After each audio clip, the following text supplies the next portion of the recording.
Hey guys, I'm Anna, and today I'm going to show you how to fix Bet Plus error code 2010. So first of all, you need to completely restart mobile data on your device. Swipe down from the top right of the screen to open up the control center. Over here, in the top left, you'll see a circular icon that looks like an antenna with radio waves around it. And if this icon is green, that means cellular data is turned on. So now what you need to do is tap on this icon to completely turn off your cellular data. Wait for around 5 to 10 seconds, and then again tap on this data icon to turn it back on. This should fix the Bet Plus error code 2010. But if it doesn't, then you need to make sure you're running the latest version of the app. Open up App Store on your device, and then tap on this search icon in the bottom right corner. Then search for the Bet Plus mobile app, and if you see this update button right next to the app name, simply tap on it to make sure you're running the latest version of the app.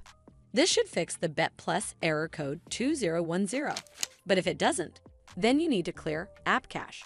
Go to your device settings and then scroll all the way down to General and tap on it. Then tap on iPhone storage. From here, search for the Bet Plus mobile app and then tap on it. Once you're on this screen, you need to tap on Offload App. Tap again to confirm. It'll take a bit for processing, and then a reinstall button will show up. Simply tap on it to reinstall the app. This should fix the Bet Plus error code 2010. But if it doesn't, then you need to completely reinstall the app. Follow the on-screen instructions to navigate all the way to the app page. Once you're on this screen, tap on Delete App to uninstall the app from your device. Once uninstalled, you need to open up App Store and then search for the Bet Plus mobile app right over here in the search bar. And then click on this Get button to install it back on your device. Well, that's how you fix Bet Plus error code 2010. I hope you found this video helpful.